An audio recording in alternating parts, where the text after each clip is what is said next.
All right. So I just want to start by saying thanks for giving me the opportunity to interview you. This is really just motivated by me. Like, I'm like, I really like your music, and there's not a whole lot of information out there. So I wanted to create another opportunity for nerds like me to uh, be able to hear more about it. So Oh, it's yeah. it's a honestly, it's a pleasure, Garrett, to be here and to have a chance to talk about it. It's not something I talk about all that much these days, and so it's a treat for me, and I appreciate you setting this up, really. Yeah, no, thank you. So the first question, I just want to know, where did the album art come from? Yeah, so if you had asked me this literally this morning, I would not have had a specific answer for you, but you'll be happy to know I went out to lunch with my wife, Sam, earlier today. And I telling her, I can't remember where the album art comes from. And she went on, God bless her, she went on to the internet and found it. Um, so I'll say it is, I'm going to try to pronounce this. The Catechismus Triumphatus is the name of the book, apparently published in like the late 1600s about witchcraft, which definitely checks out when you look at the artwork. And so that is apparently the original source for that image, the cover. And then, but all I could really remember about it was I was over at my older brother Dan's apartment. So way back when, before the album came out, and for anybody listening at home, I'm assuming most people, if you're listening to this, you probably already know my brother Dan is one of the founding members of Have a Nice Life. But um, so I was over at Dan's apartment. We were just looking for cover art ideas, and we were flipping through books that he had in his apartment, and this was what we found. It was part of a series of images. So I remember on one page there were maybe four like quadrants, each with a different image, one being the album cover. And then I think one or two others we actually used within the liner notes for the CD too. So you can see other images from that series in there as well. So that's all I could remember was we were at his apartment. I texted my brother Dan too. I was like, "Where did this thing come from?" He's like, "I don't." It's like probably some book about witchcraft. I was like, "That's I'm sure that's true." Yeah, but anyway, so apparently the actual answer is the Catechismus Triumphatus. I'm 95% sure that's true. And credit to my wife. Came up Yeah, big. no, that's awesome. I'm glad she was able to find it. Um, Yeah. yeah, all right. Moving on. What prior music experience did you have before making the album? Uh None. It's sort of and I know that there's been a lot kind of made of this online, but I really had no playing experience. So, and Garrett, I know I'm talking to you, someone who's exceptionally gifted at playing music. So you would have had a field day watching me try to make this album years ago. But yeah, I really had no playing experience. I had taken like guitar lessons maybe when I was 12, maybe a handful of them, but really never stuck with it. I did musical theater in high school, which really was the extent of my quote unquote performing experience, being on stage and singing. But I think in truth, my music experience prior to releasing the album was really just about being around music, loving music, going to shows. So I was went to high school. 97 to 2000 were kind of those years, and every weekend it was me and a group of friends um, would go. We grew up in Connecticut, so either New Haven or New London, places like the Tune In or the LNG or some random VFW hall kind of in the middle of Connecticut somewhere, and would just go to shows all the time. It was really kind of what we did socially. And so I feel like I was around music all the time. And I also happened to be around people who were very good and gifted at music too. So like aside from my brother, but I would go see my friends' bands play very often, including In Pieces, which is I think folks might know as a band Dan ultimately sang for and recorded with. But we would go to largely like hardcore shows, ska shows, whatever was kind of going on and available. And I was kind of immersed in that way. And then, but I think I never really picked up or played, even though I kind of was around it all the time and very interested in it. I think probably for a couple different reasons, but primarily I at that time I just had a lot going on. So like it was school, and after school it was I was still playing sports or doing theater, like I mentioned. So, those were pretty demanding of my time. And then, the other part of it, I think, which is just being transparent. I think as someone I consider myself a hold on just a second. I've decided to mow our lawn at the most opportune time here, but like as I consider myself a sensitive person. So I care about what other people think of me, for better for worse, often for worse. And so I think that, like, when you grow up around people who are clearly gifted at something and you admire what they're doing, you love them as people, but you admire their capabilities. I think I just became more and more hesitant to really put myself out there and try to pick something up and try to be good, because you don't want to fail in front of your friends who you look up to. And so I think music really was almost really for me entirely a social part of my life, growing up until the point where, Garrett, I bought a $50 guitar, not unlike the one, I don't know if you could see behind me, and started strumming around and trying to figure some stuff out, which ultimately came to the album. So yeah, no real experience whatsoever, just around it all the time. So it's okay if I drill down a little bit because Please, there's like a as little much as you more want. detail I want on that. So about, I guess what I want to know is like, what was the gap between starting to fool around with music and making the album? Because I'm just really curious about like how long it took you to develop just like the basic like coordination to play the stuff on the album. I that's a really fair question. Excuse me. And the basic coordination I felt like I had, or at least observationally, I had a sense of what it was all supposed to look and feel like to some degree. And I had played guitar a little bit, most, kind of just goofing around or with the lessons, again, maybe the handful that I took, I had a sense of it. But I don't know that there was truly much gap between the moment I sort of said, this is something I want to actually try to do, and when I started to do it. This was, you know, well, 2009, the album came out. Probably in truth, I started uh, playing and maybe recording little bits and pieces on my laptop sometime between 2006 and 2007. And at that point, it was very forgiving. Of course, I had no audience, Garrett, right? So it was me sitting alone in a room, and so no one had to. I wasn't worried about anyone seeing me fumble around. And I could use GarageBand on my laptop and a little connecting cord for my acoustic electric that I had, bought used, and I could just kind of play little bits and pieces, and I hit record and have the metronome going and just try to stay with it. And then I'd stop it.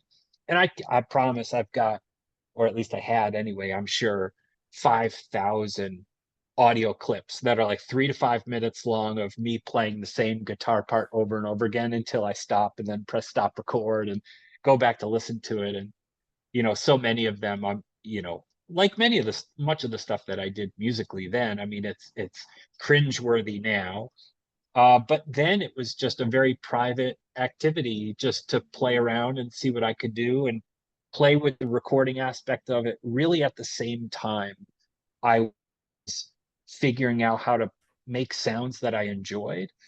I was recording really at the same time. So it was all happening very much together. Um, and yeah, again, I don't think I would have done it if I couldn't have done it privately, right? Yeah. Like I really had to do it on my own in a safe space, without judgment, um, to actually enjoy it, which I ended up enjoying it quite a bit. I think it's so funny how everybody has such wildly different paths to making music because there's a lot of commonality that I have with that actually because when I was starting guitar I just like holed up in my room for like a full year before I really like Yeah. played for anybody. And but I know some people who just like go out there and within a month they're already like playing in front of people and like showing off and stuff, and it's like, Those people are heroes, superheroes to me, right? Like superheroes for sure. I yeah. don't have that in me, but I feel you, Garrett. Yeah, I was locked in my room for quite a while with the guitar. That's for sure. Right, moving on to the next question. Yes. So what were like the circumstances surrounding the album? Like what was kind of going on with you at the time? Um, what was life like? You know, it was well, so I graduated college in 2004. I was living, I went to college on Long Island.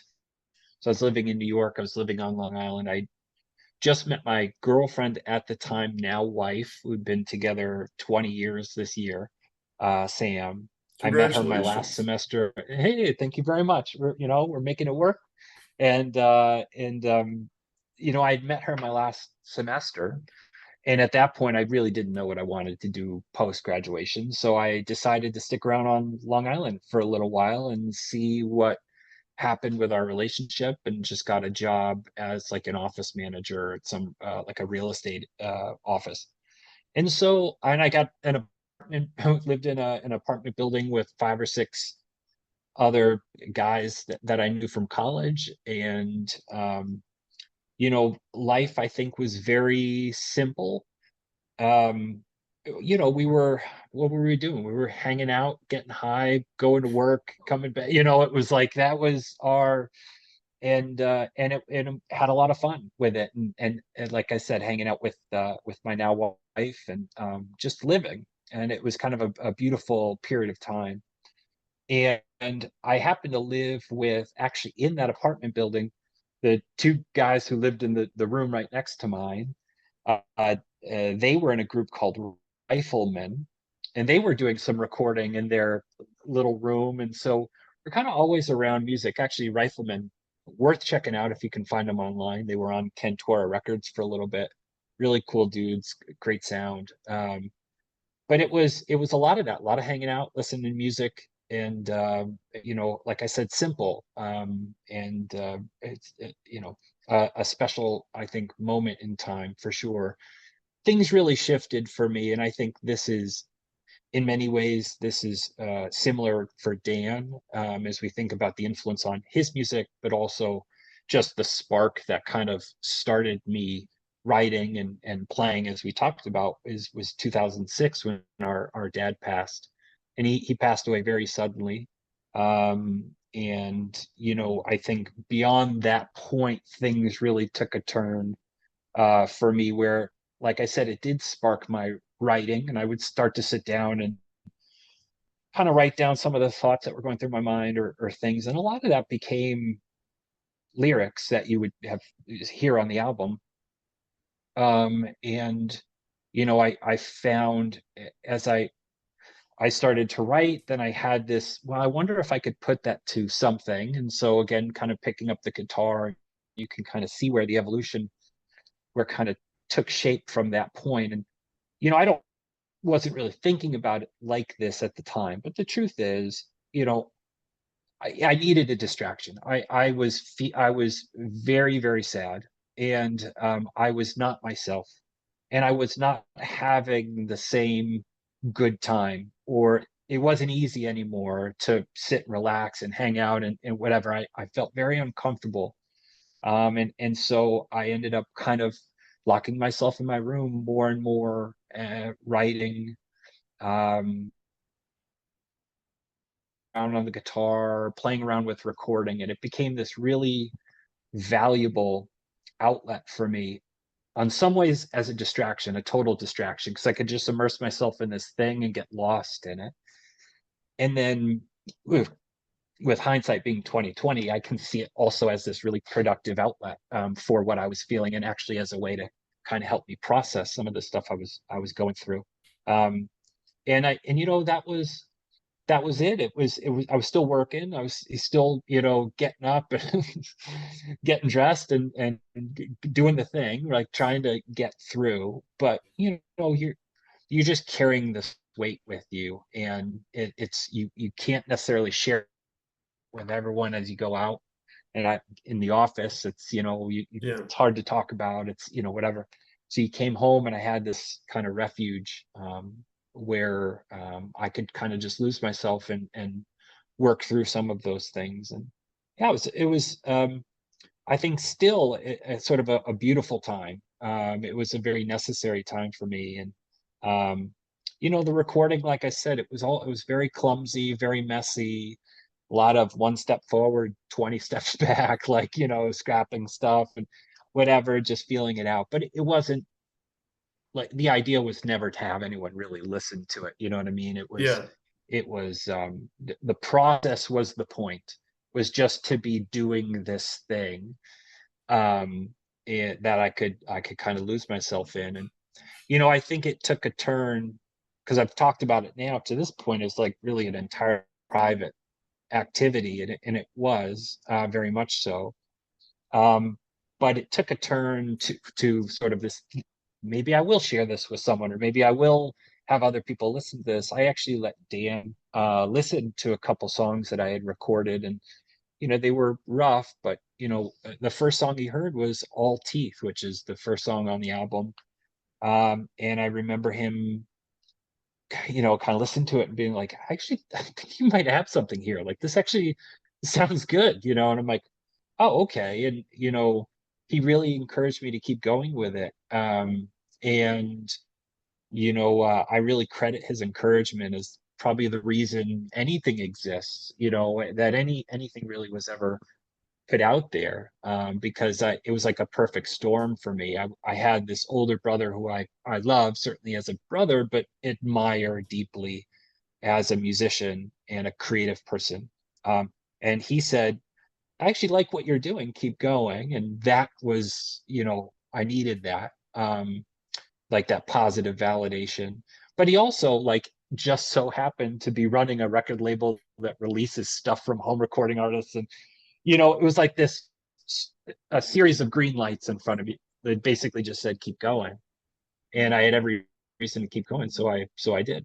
And yeah, so that's a bit about, so circumstances where I guess I was just this idiot right out of college, not really doing a whole lot, and then something significant happened, and I kind of lost myself in this project a little bit, in a way that I'm very proud of now, and glad that I did.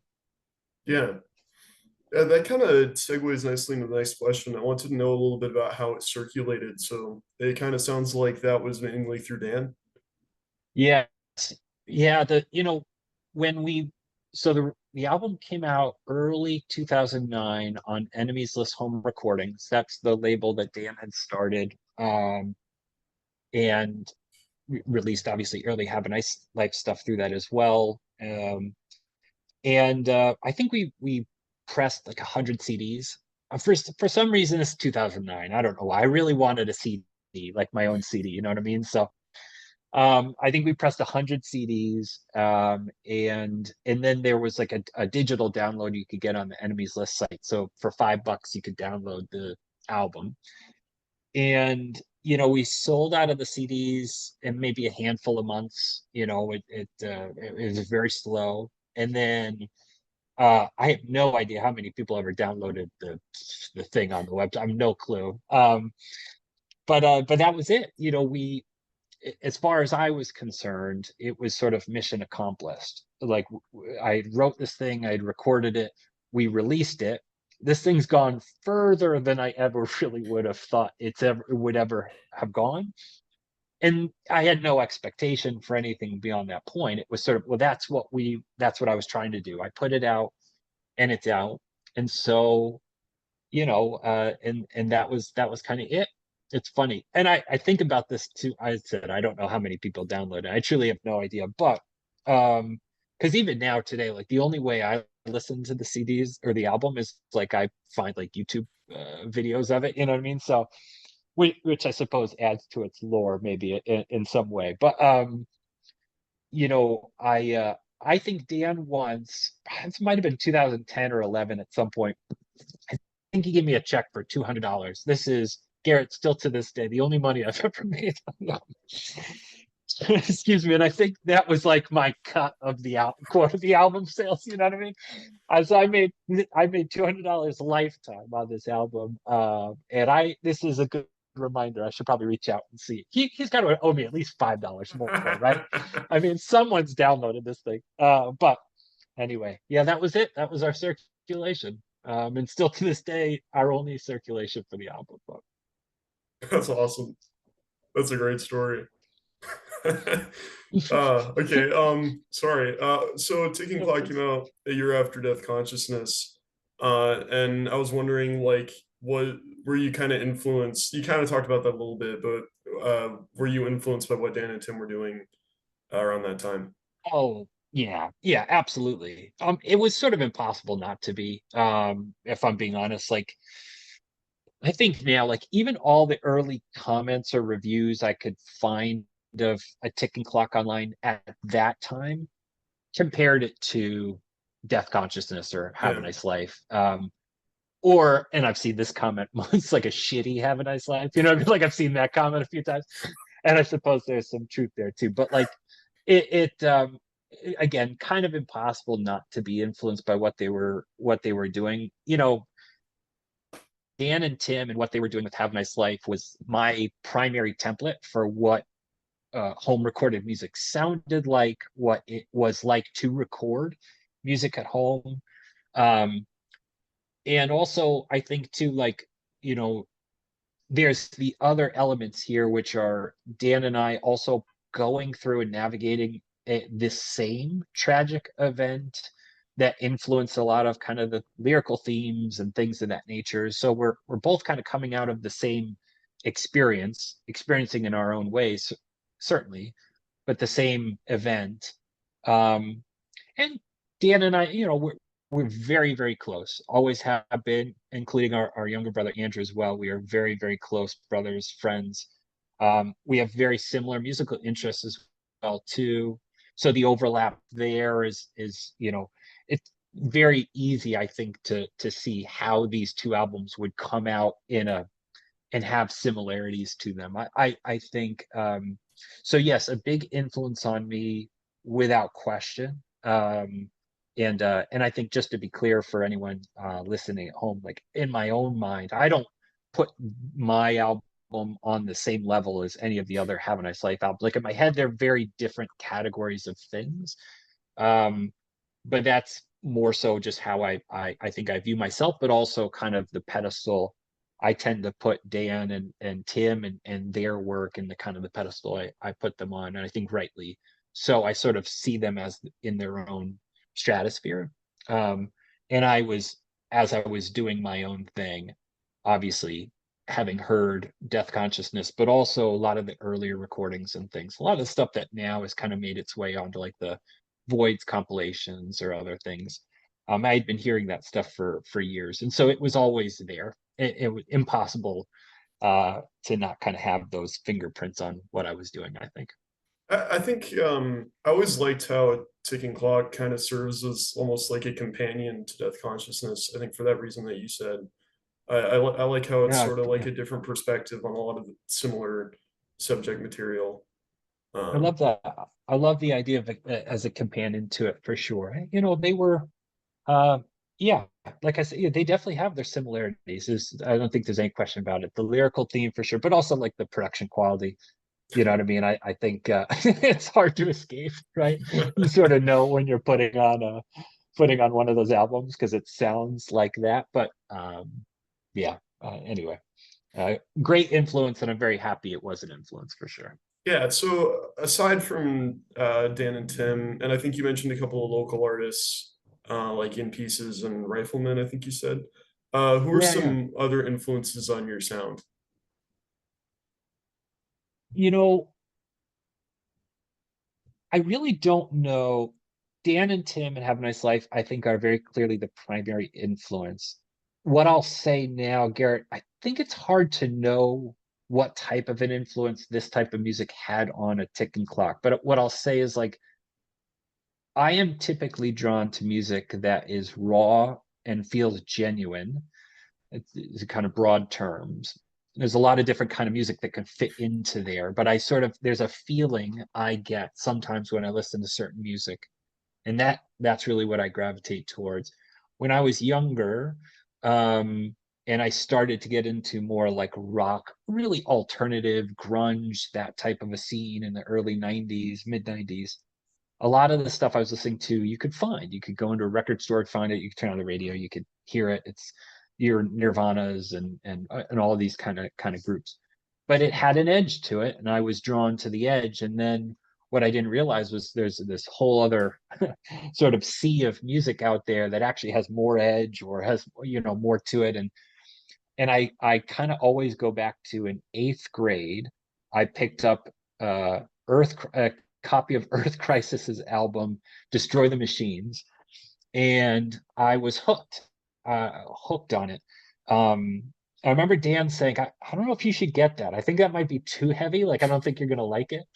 But then it was like all I listened to became my identity. You know what I mean? Like but so it was like hardcore metal tinged hardcore, a lot of stuff you could find on like Victory Records at the time. And then and then it was goodness, a lot of like youth crew style hardcore bands. And that's really the scene I got into, a lot of the bands I went to go see. And then it was kind of later on, it was a lot of like the alternative and indie. I think groups like Block Party and Interpol and like bands that were really big had monumental albums in the 2000s, a lot of that. But again, it's like my albums don't sound like those albums. I think that that's quite clear.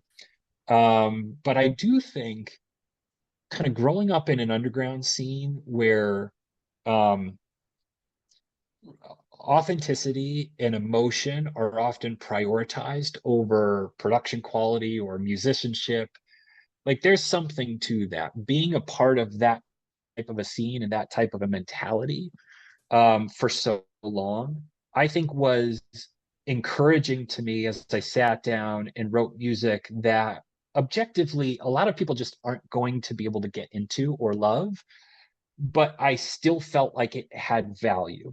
And I think a lot of that feeling I had stems from the music and the scene I had kind of grown up in. And so I think that's at least some influence, at least influence for me to keep going. You know what I mean? Yeah. Because it certainly didn't sound perfect, and I wasn't ashamed of it. So it's my hardcore roots, I guess. What equipment did you use exactly on Ticking Clock? Uh, what did I use? Whatever was available. I used well, I know I'd mentioned, buy like a very cheap acoustic electric guitar. I had a MacBook, I think at the time, again, trying to place this like 2006, 7, that time frame. And I use just whatever connecting pieces I could find online and GarageBand. I used the basic GarageBand app on my computer, and that was really what I used. Everything you hear on the album is either again me with the guitar like plugged directly into the laptop. A lot of my early vocals were just sung into the laptop microphone, so I didn't even have a microphone connection. And I did get one at some point for a lot of what ended up on the album. But like I think the first song I ever completed, start to finish recording, was Bright Shimmering Lights. That's actually the last song on the album. But the vocals there are me just like leaning into my laptop and singing. And that's that's very much on the album. All the key, like the synths or the keyboard, like kind of pieces that you would hear, sounds you hear, that's me just using my laptop like keyboard. So I use whatever that little on GarageBand, you could load it up and, press some, the sounds are like D, H, L, like pressing like that to make those sounds. A lot of the drums, like, yeah, are same thing. I'm using my keyboard. So I'm just, doing this and making the little beats, or they're like, preset like drum loops that I just threw 30 different effects on, to kind of mask them a little bit. And that was it. that was really all I had, was all I learned how to use or knew how to use, and so I just tried to squeeze as much out of that as possible.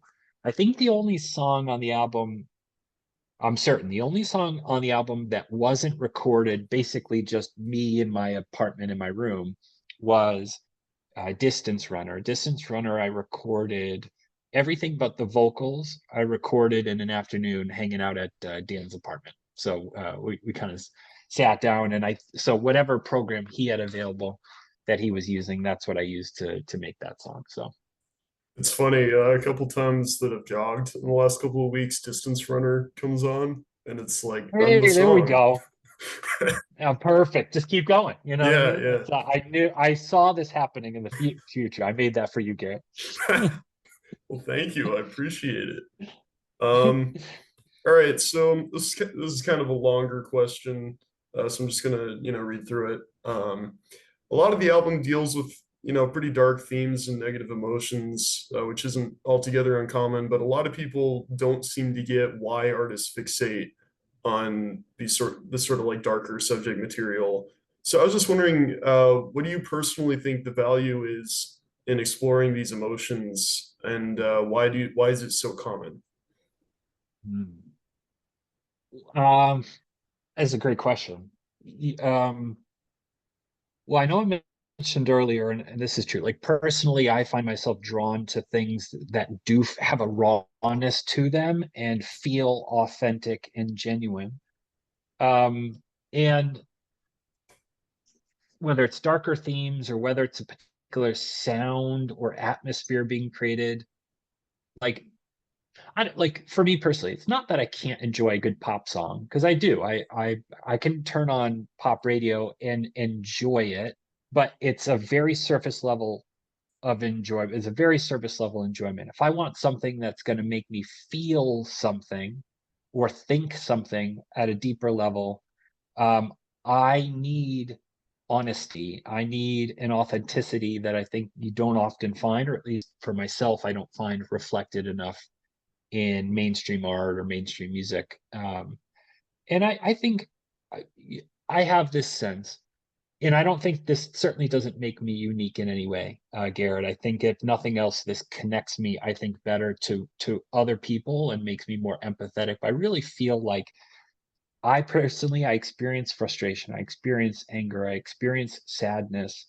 I experience these things. And I really feel like all of us do, whether we talk about it or address it or not.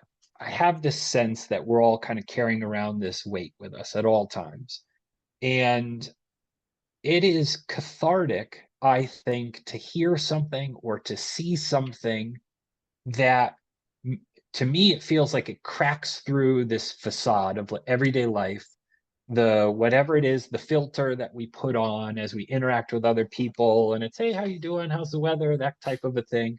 You're going to work, you're talking to your neighbor, or you're posting on social media, and I think, again, it's like we're always trying to in some way project this idyllic version of ourselves to others, and I do that too. But like beneath the surface, there's just so much more going on, and oftentimes can be turmoil, and something, like you said, darker, or whatever the case is. I think we all go through these things, have these thoughts, have these experiences that really shake us. But again, it's like when I listen to music that feels like, oh, it's like a relief or a release. There's something very freeing about listening to something that cuts through that, and feels honest and touches on something that you're like, yeah, that's there all the time. That's always in the back of my mind somewhere, and I don't have a lot of opportunity to bring it forward or to express it, or as I go about my day.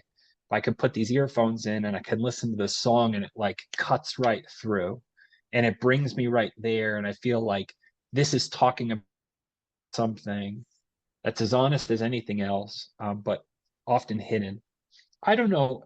Again, I think that's my view on it. My feeling on it is, it cuts through that everyday kind of facade and lets you in on something that feels very real. And you say, or at least to myself, I say, I feel that too. I think that too, but I don't get to share it as often. So I find myself drawn to art like that. I really do, because again, it feels like, oh yeah, like here's a part of myself that I don't see reflected and I don't express often, but it's right here all the time. So I keep coming back to it, tapping into it. And for me, it feels great. I love listening to music like that. Things that are a bit darker or raw or just very energetic. Like I mentioned, listening like hardcore music growing up, like the passion and the energy, the raw, the anger. It's like, yeah, here's an outlet for that, for all of that, because it's in me at all times. I just don't express it, I don't show it, or I control it, or whatever the case is. And in this space or in this moment, I don't have to do that. I can just kind of let it out, feel that. And so I don't know. I love that feeling. I love that feeling. That's for me anyway. I think why artists go that way or tend to go that way and why a lot of people are drawn to it because they see themselves in it. And yeah, that's my answer anyway. Garrett, I'd be curious your thoughts. Do you have why do you find yourself drawn this way? I mean, you seem like a happy guy, but you're sitting down, you're listening to a ticking clock, I can't stop, or I couldn't stop, or what draws you to that kind of sound, that kind of music? Well, it's funny you mentioned that facade thing because while you were talking about that, I kind of realized that um, there's a certain thematic resonance between that and the sort of references to the like natural world, the animal kingdom that are present both in Ticking Clock and in a lot of like I know Dan's work and a lot of artists tend to kind of use the brutality of the natural world as or the brutality of animal psychology as well as a metaphor for that kind of like inner turmoil that a lot of people experience. Yeah. I think there's a lot to that, and that resonated with me. I think honestly, I think you nailed it on the head. Um, I guess the other thing, I think it also ties into what you said when you were talking about how it was a way to both distract yourself and uh, kind of deal with tough emotions. Mm. I think it does that for people as well, and I think it also makes you feel less alone because Yeah. when you're dealing with something that is really tough and makes you feel really isolated, when you hear somebody, especially somebody who you think of, who you really look up to, addressing similar issues, it can be really cathartic just because it's not just you, you know? Yeah. And I think you've got me thinking more here too, Garrett. I love that you're not alone in those feelings, and you certainly aren't. I don't think anyone ever is. Yeah, Um, and but it's interesting because you could look at an album like Death Consciousness, and you could see it on its surface level as something that's very dark and heavy, and all of those things. But it's also beautiful. Like it's it can it's still to this day I can get quite emotional listening to it, and it is interesting to look at a piece of art or a piece any type of piece of art and say the theme is dark or the topic is dark or heavy or whatever the case is, but the outcome is beautiful. And I think there's something special in that, to take whatever it is that you are experiencing and going through, which can be uh, terrible on many different levels, and then at the end have something that you could hold in your hand and say, like, this is actually gorgeous. What this is now. How I've kind of reigned, like encapsulated this feeling and turned it into something that can move people. There's something there too. I think, almost a mastery or an overcoming of the difficult part of it to find something or to have something at the end that's really beautiful. I think there's a power and there's a power there that it can give you.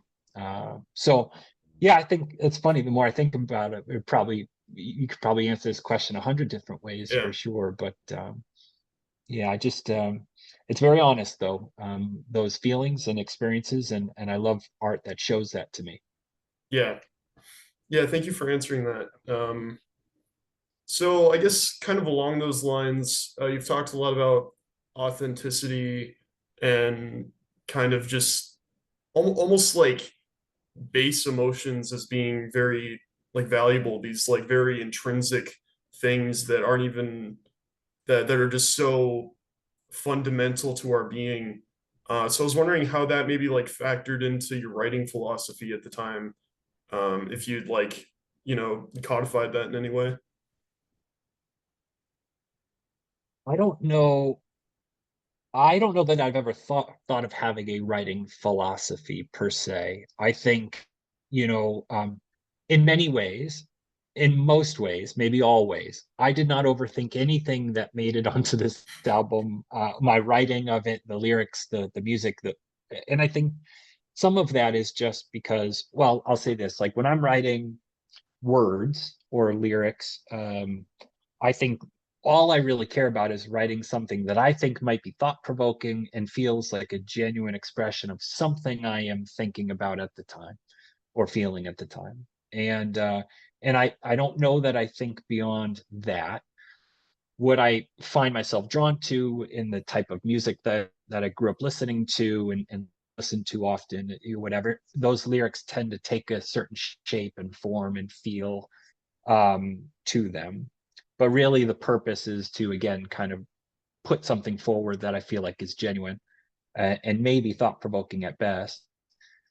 When I'm writing music, I don't know. I can't afford. I can't. I was gonna say I can't afford to have a philosophy. Like if I don't have the musical talent or skill to sit down and say I want to write something that sounds like this, or whatever. There's mimicry is not really possible. So what I end up doing, I think, is just having a very organic process that is truly it is. I'm going to sit here for an hour. I'm going to play 25 different things. One of them might be passable. And then, okay, I kind of like that thing. So what I would do in this period of time is I would record that thing and then I would just try to find another thing that sounds good with it. So now I'm going to play again and I'm going to find something that I can build on top of what I already have. And then it's just layer by layer. I'm just adding pieces that complement the previous pieces until I have something at the end where I'm like, I think this might be done, or I don't know. Everything I add to it now just makes it worse. So it's like, okay, so maybe this is it. So I think that has to be for me a very organic process of one step, figure it out, next step, how does this work with the prior step, and then just build in that way. And that's really my quote unquote sort of writing philosophy for music. And I think because I can't really do anything else. It's all I could do. I certainly can't do this, and I'd be very jealous, Garrett, if you can do. Maybe you can because you're much more gifted than I. But like to have a vision of what this will be before you've begun. Do you have a vision of what you might build in totality, right? Like for me, I am so short-sighted when it comes to. I'm so limited by what my hands can do that it's all about let let my hands make something first and then I could try to figure something out from there, but I can't start with the vision um because it's just it's a nightmare trying to build in that way for me. I don't know if that I'd be very curious what you do when you sit down and actually start to build something, whether the vision is there or whether it's just building blocks. Honestly, for me, it goes back and forth. Sometimes I sit down and I kind of have like a vision, but I think a lot of the times when I come into like writing with a vision, it kind of it stymies the whole process because Yeah. I get hung up on the idea that I had, even if it's not really working for me right that second. But sometimes it really works. But I think that process that you described is that's relatable to me. Good. I Okay. like to just sit down and like try to make something work, and that's how a lot of my best stuff has happened. Um, so yeah, I think that's like I like writing that way. I think it's more. I think organic is a good word for it. Um, Yeah. Yeah. yeah.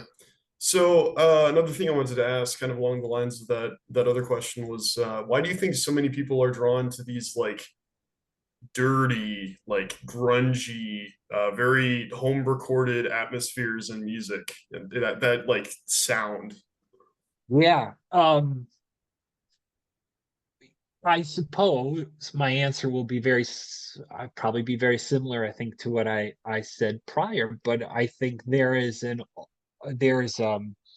authenticity there that's relatable. So, like, Garrett, I think about, like, I can sit back and appreciate among many people, I can appreciate an album like OK Computer by Radiohead. I can sit down and listen to it and I say, this is gorgeous. But it would take me 20 lifetimes to try to make an album that sounds like OK Computer, right? Like it's both beautiful and great, and on the other hand, it's completely unrelatable and unachievable to my ears, right? When I sit and listen to it, I don't sit there and think one day maybe I can write like this. I don't have those thoughts, right? Like, so I think, for better or for worse, some kid picks up a ticking clock now and puts it on. I would imagine they feel it sounds entirely relatable and entirely achievable. And I think there's something to that, which is like well, I sat down and did it, and I had nothing special, I don't think, as far as ingredients right at that time. I had time, right? And I had the drive to do it. And then I just messed around until it was done. And so that's somewhat unique because I don't feel today. It's hard to sit down and think, can I replicate that process? Do I even have the time to do something like Yeah, that? Right. Um, but I think at some level it's that relatability, the sound. It sounds like anybody could do this. If you really sat down, you could do this too, kind of a thing. That's really yeah, compelling. But I also think, again, it's like, as human beings, we recognize, whether we admit it or not, like, we're not perfect. Nobody's perfect. This sound is certainly not perfect. But again, there's a relatability there. There's an honesty there, that, hey, I put this on and it kind of looks and sounds like me, right? In a way that OK Computer or any other, monumental album, right? Like, doesn't. So maybe there's something to that. yeah. I think it actually kind of it hit for me at least. It hits similarly to when I listen to really old music. You know, when I listen to Yeah. stuff that's like wax cylinder and it's very fuzzy, and it's I think it is similarly relatable because the means were just so limited that it doesn't sound like I'm in the room with them, but it feels like I'm in the room with them. That's a great point. There is an intimate nature to it, for sure. And there's certainly an ever-present kind of fuzziness that exists in the sound and the atmosphere that, you're right, is you could relate to recordings from the early 1900s through, like, through music in the 50s. There's a fuzziness there, a lack of clarity. It's interesting that does age that sound and those that music instantly in your mind. So maybe there's a familiarity and a warmth because, like, there's a nostalgia almost Yeah, with it, like a built-in nostalgia to it. That could be. I think it's a great point. yeah. All right, I got a really obscure question here. Shoot. This is very specific. There is a line of fireworks that I cannot find a reasonably good uh transcription of. A lot of sites just kind of Yep. gave up on that one. Like they'll just say like unknown. And it's right here. It says it'd be a shame to realize there are no flashes, no grand finales, no something. Then no time. It's just a little too late. Would you happen to know what that line I is? do. I do. I'll take away the suspense. The words you're looking for are home movies. So it's no flashes, no grand finales, no. grand finales, no home movies, no time. And it is a what I thought of as a slightly clever reference to, the old kind of thinking, like at the end of your life will flash before your eyes. So I thought a clever way to refer to that phenomena would be talk about home movies being played. So the words are home movies. No, that's neat. Yeah, wow. Okay, cool. Thanks. I Yeah, you're my pleasure. really wondered about that one. All right. I like to stump the internet. The internet couldn't figure it out. All right. So, moving on. Another kind of like specific question. In All Teeth, you've got the line, "I don't blame you, William." Um, so Hmm. obviously your name is William, but I've seen people online saying that it's a reference to Sir William F. Barrett, the parapsychologist. Is that real?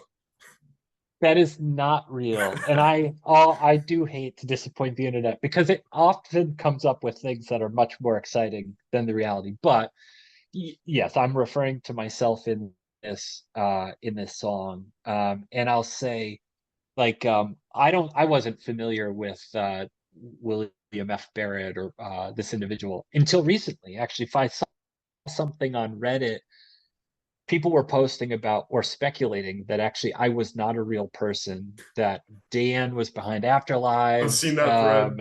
and yeah, and like stuff. It's just the fun. Internet is undefeated, right? So like it's so funny. So I got such a good laugh reading that. But no, I was unfamiliar with this person, but I did see this referenced in there. I wonder if this is talking about this individual. No, so I just recently read about him just to figure out what people were talking about.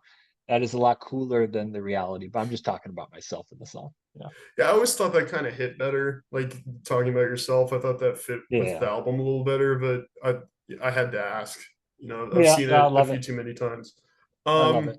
okay, so I found this video from probably around the time that you guys were recording this stuff, where it was like you and your brothers were like a ghost hunting team, and I was just wondering, is that are you guys like into the paranormal? Because you've also got all these, Dan's constantly referencing all these obscure like ghost recordings, and you've got the witch on the album cover. So I was just wondering, like, was that just something you utilize artistically, or is it like an interest?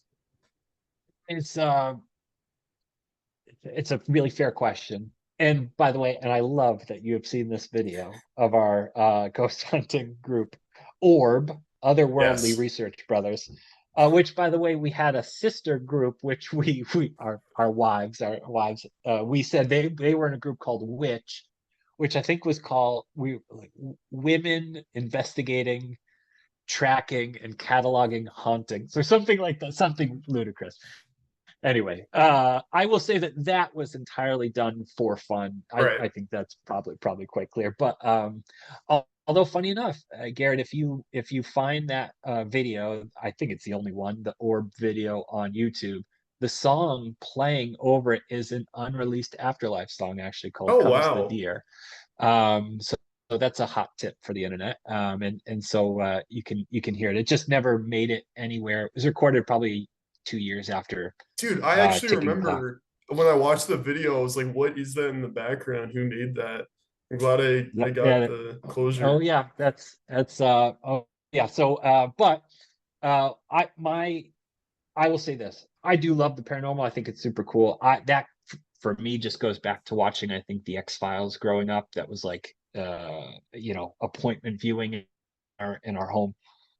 Absolutely love that show. But I don't think I know more than the average person on the street about the paranormal. Like I'm in no way like an expert or well read in this area. I just find it fascinating, and will stop and read or watch something if I can find it. But um, I don't, and I it's probably the same for Dan. Although Dan is so well read across so many different topics in a way that I'm not.